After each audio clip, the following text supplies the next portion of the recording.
নমস্কার। আচ্ছা, আমাদের চারপাশের বাতাস কেন এক জায়গা থেকে অন্য জায়গায় ছুটে চলে? কিভাবে তৈরি হয় কালবৈশাখীর মতো ভয়ঙ্কর ঝড়? আর এই প্রচণ্ড শক্তিকে কাজে লাগিয়েই বা ইঞ্জিনিয়াররা কিভাবে বিশাল ব্রিজ বা উঁচু বাড়ি তৈরি করেন? চলুন আজ অ্যাটমসফিয়ারিক ফ্লুইড ডাইনামিক্স বা বায়ুমণ্ডলীয় প্রবাহের গতিবিদ্যার এই রোমাঞ্চকর দুনিয়ার রহস্যগুলো একদম সহজভাবে জেনে নেওয়া যাক। তো প্রথমেই একটা প্রশ্ন দিয়ে শুরু করা যাক। আমরা সবাই কমবেশি কালবৈশাখীর তাণ্ডব দেখেছি, তাই না? কিন্তু কখনো কি মনে হয়েছে এই প্রচণ্ড শক্তিশালী ঝড়টা ঠিক কিভাবে তৈরি হয়? এর পেছনের আসল বিজ্ঞানটা কি? আশা করি এই আলোচনাটা শেষ হতে হতে উত্তরটা আমাদের কাছে অনেকটাই পরিষ্কার হয়ে যাবে। চলুন আমাদের আজকের যাত্রাপথটা একবার দেখে নিই। প্রথমে আমরা জানব বাতাস চলার পেছনের মূল কারণটা কি। তারপর দেখব আকাশের স্থিতিশীলতা আর অস্থিরতার খেলা। এরপর বোঝার চেষ্টা করব পৃথিবীর ঘূর্ণন কিভাবে বায়ুর গতিপথকে প্রভাবিত করে। আর শেষে এই সব থিওরির বাস্তব ইঞ্জিনিয়ারিং প্রয়োগ দেখে একটা সহজ ফর্মুলার মাধ্যমে সবকিছু মনে রাখার চেষ্টা করব। ঠিক আছে, তাহলে একদম গোড়া থেকে শুরু করা যাক। বাতাস কেন এক জায়গা থেকে অন্য জায়গায় যায়? এর পেছনের মূল চালিকা শক্তিটা আসলে কি? ব্যাপারটা কিন্তু খুব সহজ। ভাবুন তো, আমাদের পুরো বায়ুমণ্ডলটা যেন একটা বিশাল পাত্রে রাখা জল, আর সূর্য সেই পাত্রকে সব জায়গায় সমানভাবে গরম করছে না। কোথাও বেশি গরম করছে, কোথাও কম। যেমন ধরুন, নিরক্ষরেখার কাছে সূর্যের তাপ অনেক বেশি আর দুই মেরুর দিকে অনেক কম। এই যে তাপমাত্রার একটা বিশাল পার্থক্য, এর কারণেই তৈরি হয় অ্যাটমসফিয়ারিক সার্কুলেশন বা বায়ুমণ্ডলীয় সঞ্চালন। যেখানে বাতাস গরম হয় সেটা হালকা হয়ে ওপরে উঠে যায় আর তৈরি করে একটা নিম্নচাপ অঞ্চল। আর যেখানে বাতাস ঠান্ডা সেখানে ভারী হয়ে নিচে নেমে আসে আর তৈরি করে একটা উচ্চচাপ অঞ্চল। আর প্রকৃতির খুব সহজ নিয়মেই বাতাস সবসময় উচ্চচাপ এলাকা থেকে নিম্নচাপ এলাকার দিকে ছুটে যায়। ব্যাস, এটাই হলো বায়ুপ্রবাহ। তাহলে একবার ঝালিয়ে নেওয়া যাক, বায়ুমণ্ডলীয় সঞ্চালনের মূল চালিকা শক্তিটা কি? একদম ঠিক, সূর্যের অসম তাপের কারণে তৈরি হওয়া চাপের পার্থক্য। বাতাস যে পাশাপাশি চলে সেটা তো বোঝা গেল, কিন্তু বাতাস ওপর নিচেও চলাচল করে। এই ওঠানামার ব্যাপারটা নির্ভর করে বায়ুমণ্ডল স্থিতিশীল নাকি অস্থির তার উপর। চলুন এই ব্যাপারটা একটু বুঝি। এটাকে বলে ভার্টিক্যাল কনভেকশন বা উল্লম্ব পরিচলন। ব্যাপারটা বোঝার জন্য রান্নাঘরের একটা খুব সাধারণ উদাহরণ নেওয়া যাক। গ্যাসে যখন ডালের হাঁড়ি বসানো হয়, গরম ডালটা হালকা হয়ে ওপরে উঠে আসে আর ওপরের ঠান্ডা ভারী ডালটা নিচে নেমে যায়, তাই না? আমাদের বায়ুমণ্ডলেও কিন্তু ঠিক এটাই হয়। গরম বাতাস ওপরে ওঠে আর ঠান্ডা বাতাস তার জায়গা নিতে নিচে নেমে আসে। এখন এই স্লাইডটা কিন্তু দারুণ মজার।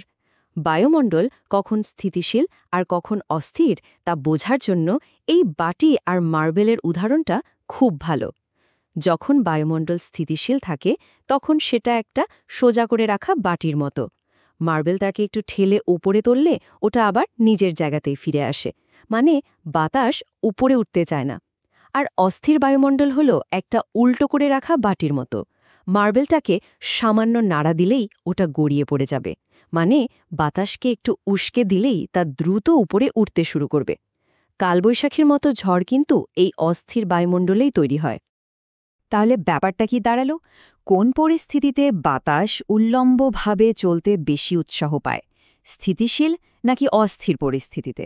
উত্তরটা পরিষ্কার, অস্থির পরিস্থিতিতে। আমরা বাতাসের পাশাপাশি আর ওপরের নিচের চলন তো বুঝলাম, কিন্তু গল্পে একটা টুইস্ট আছে। আরও একটা বড় ফ্যাক্টর আছে যা বায়ুর গতিপথকে নিয়ন্ত্রণ করে, আর সেটা হলো আমাদের পৃথিবীর নিজের অক্ষের চারপাশে ঘোরা। ব্যাপারটা অনেকটা চলন্ত নাগরদোলায় বসে বন্ধুর দিকে একটা বল ছোড়ার মতো। বলটা কিন্তু সোজাসুজি যাবে না, একটু বেঁকে যাবে। পৃথিবীর ঘূর্ণনের কারণে বাতাসও ঠিক একইভাবে তার সোজা পথ থেকে বেঁকে যায়। অনেকটা ক্রিকেট মাঠে ফাস্ট বোলারে সুইং করানোর মতো, যেখানে বলটা হাওয়ায় বাঁক খায়। ফিজিক্সের ভাষায় এই প্রভাবটাকেই বলা হয় কোরিওলিস এফেক্ট। এই এফেক্টের জন্যই উত্তর গোলার্ধে বাতাস তার চলার পথ থেকে ডান দিকে বেঁকে যায় আর দক্ষিণ গোলার্ধে বাম দিকে। ঘূর্ণিঝড় বা সাইক্লোনগুলো যে চক্রাকারে ঘোরে তার পেছনে কিন্তু এই কোরিওলিস এফেক্টের একটা বিরাট ভূমিকা আছে। এক মুহূর্তের জন্য ভাবুন তো, যদি পৃথিবী ঘোরা বন্ধ করে দিত, তাহলে কি ঝড় বা বায়ুপ্রবাহের অভিমুখ একই রকম থাকত? নিশ্চয়ই না। এ তো গেল সব থিওরির কথা, কিন্তু প্রশ্ন হল বাস্তবে এগুলোর কাজটা কি? ইঞ্জিনিয়ারিংয়ের জগতের প্রয়োগ কিন্তু বিশাল। বড় বড় ব্রিজ, উঁচু বিল্ডিং বা এয়ারপোর্টের রানওয়ে ডিজাইন করার সময় ইঞ্জিনিয়ারদের বাতাসের এই সমস্ত আচরণ খুব ভালোভাবে বিশ্লেষণ করতে হয়। এই যে গ্রাফটা দেখছেন, এটা হয়তো দেখতে একটু জটিল লাগছে, কিন্তু এর পেছনের আইডিয়াটা খুব সহজ। ইঞ্জিনিয়াররা এই ধরনের ডেটা ব্যবহার করে হিসেব করেন যে কোনো নির্দিষ্ট জায়গায় আগামী 100 বা 1000 বছরে সবচেয়ে শক্তিশালী ঝড়ের গতিবেগ কত হতে পারে।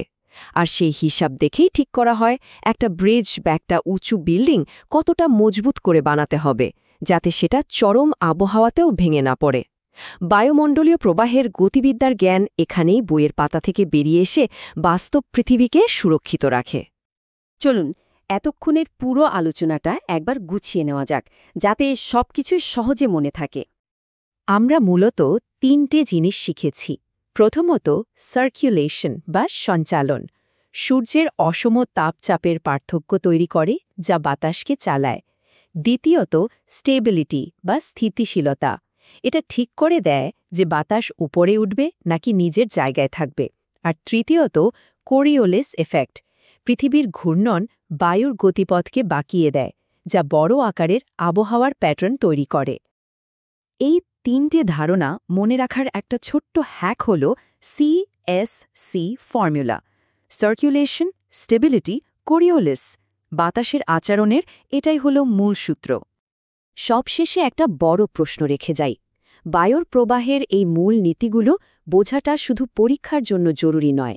ভবিষ্যতের জলবায়ু পরিবর্তনের মডেল তৈরি করা, আরও উন্নত উইন্ড টারবাইন ডিজাইন করা, এমনকি মঙ্গল গ্রহে ড্রোন ওড়ানোর মতো প্রযুক্তির পেছনেও কিন্তু এই একই নীতি কাজ করে। এই জ্ঞান আমাদের চারপাশের পৃথিবীকে আরও ভালোভাবে বুঝতে এবং ভবিষ্যতের চ্যালেঞ্জ মোকাবেলা করার জন্য প্রস্তুত হতে সাহায্য করে। ভাবুন তো, এই সাধারণ CSC ফর্মুলা দিয়ে ভবিষ্যতের কত বড় বড় সমস্যার সমাধান করা যেতে পারে।